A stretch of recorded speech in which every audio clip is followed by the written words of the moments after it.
So if you want to record vegetation, how do you go about doing it in a way that's unbiased? Because you can see that this patch here is different than this bit here. Something's been roosting here for a long time, possibly that old Nuffield tractor, poor old thing.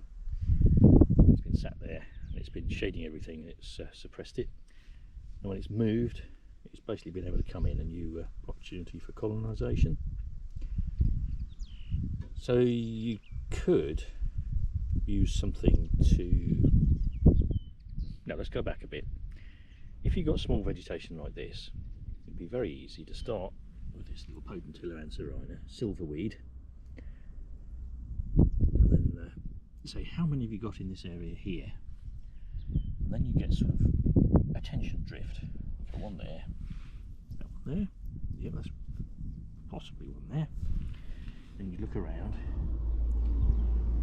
and you think, oh, there's not really very much of that. So what you can do, oh look, there's one.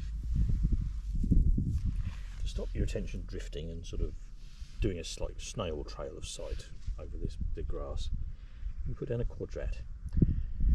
I'll splice in a bit of video here showing you a quadrat in the marine context.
The ones we use tend to be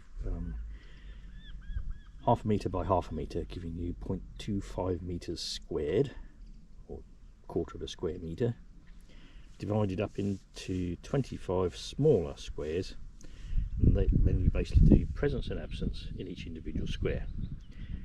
So if everything is in every square, then you've got quite a lot of it, and if something is in one square only, you've not got a lot. So if you put down a lot of quadrats and record a lot of quadrats, hopefully if the quadrats are cast randomly, so there's no aspect of selecting the bits that you're recording, you'll pick up little variations like this. That's the theory anyway. But if we used a 0.5 by 0.5 metres quadrat on this, you'd be here forever, because there's so much in here. Lots and lots and lots of stuff. That's my finger.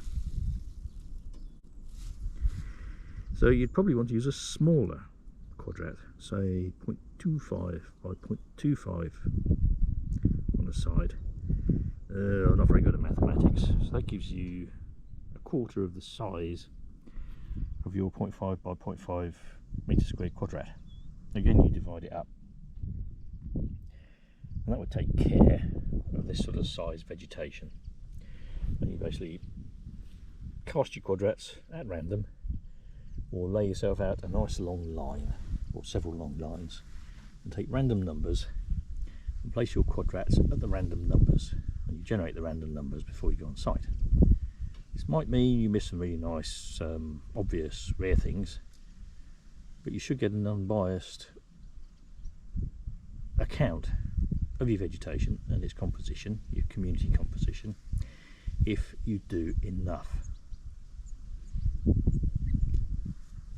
And that's the key, doing enough quadrats. Because if you just do a few, you might miss all the nice bits. If you did just a few bits here, a few quadrats here, take this as a representative of the whole of the grassland. Well, if you've seen some of the other videos, you know that's not the case. If you're doing this area of vegetation over here, you've got things like this big sallow in there, you'd want a bigger quadrat. Say 10 metres by 10 metres, which is the sort you use for surveying a woodland, because you've got trees in that, and trees is quite big. Against that, you've got less trees to count, so it shouldn't take you so long. But if you want to count the canopy trees, like your big oaks, you need to use a different size quadrat, a smaller one for the shrub layer and a smaller one again for the herb layer, and cast more of them. So you can see the issues. And that's just a broad brush introduction. The other thing you can do is, if you've done a lot of surveys, you can just walk over a site like this and say, yes, this is an interesting piece of grassland. Here goes a rabbit. Nice. But if you've got two different surveyors with two different interests and two different skill levels, just do a walkover survey, they might produce different results. They might indeed produce different results for quadrats, because they'll look over some species, not know what they are, excuse me, and not record them. And as we said before, it's very difficult to tell the difference between some of the different species on here. So in this patch here, how do you tell the difference between a sedge and a grass? These are the sedges, they feel different. These are the grasses, it's possibly annual meadow grass, possibly couch grass, but unless it flowers I can't tell the difference. Got black medic here, we've got little buttercup there, we've got daisy there, and I don't know what this jobby is, so that'd be unknown species 1. There's another one there, look. And this is some of the issues you come up against when you're recording vegetation. So why would you want to record vegetation? Well, if you want to know how the vegetation changes over time, according to your management that you've got planned, so it doesn't get worse. As Natural England says, wanting to make sure that your vegetation, or your SSSI, is in good condition, then you need to know what the vegetation is doing. You need to know whether it's changing long term.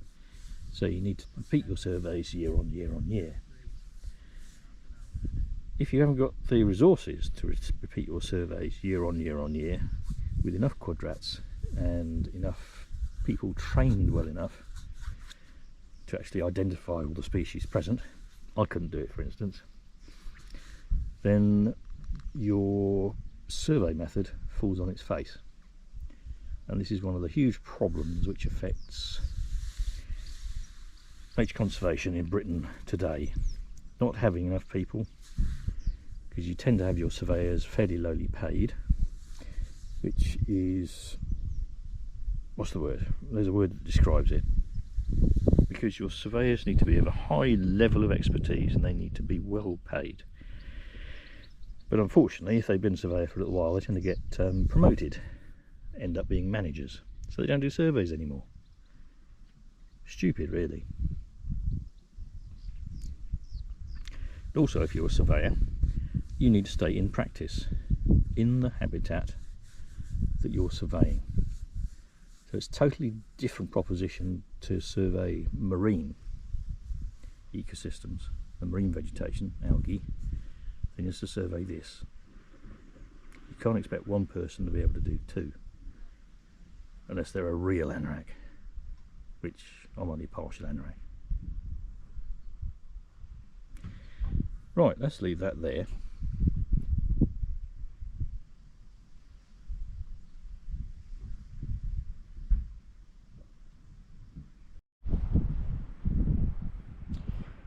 And this vegetation here, sorry about my shadow, it's different again. So you've got to transition from here, see it looks brownish, to here, which looks green, to here, which looks sort of greyish. Some species are the same, such as this birdsfoot trefoil, there and there, and this tromtel, which is this little jobby here with the 4 petals. But this would be characterised by this black sedge. And there may be other species here which are not over there. Black sedge is over there, there's less of it. But over here, if we zoom in, or move the camera closer, here we see that this is heather. Heather is a dwarf shrub, and is usually thought of as growing fairly tall. But this heather is very, very small, and I don't know which one it is. This bit here might be bell heather, and this bit here, there's certainly some ling over the other side. But look, it's the same size as this moss, and it's existing in, what's the word, in parallel with the moss. They're the same size. Moss isn't out competing the heather, and the heather isn't out competing the moss, because the heather is kept artificially short and the moss can do its thing underneath.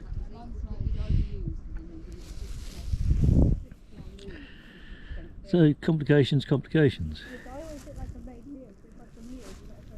This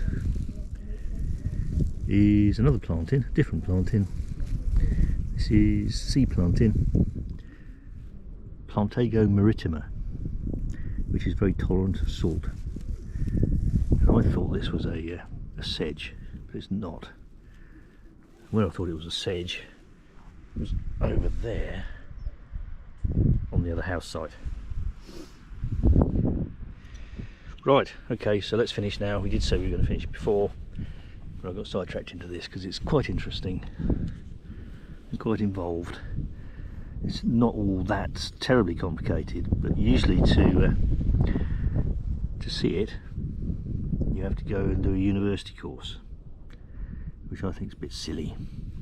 So hopefully this will allow people who are interested in plants and don't want to do a university course, don't want to, what's the word, commit to 3 years of study at huge expense, to actually look at some of the ideas about ecology and surveying for plants. This is Heath milkwort. Isn't he a lovely little chap? Beautiful colour. Let's finish it there. Let's put him back down, so when the mower comes along, the evil mower, he don't get mown off.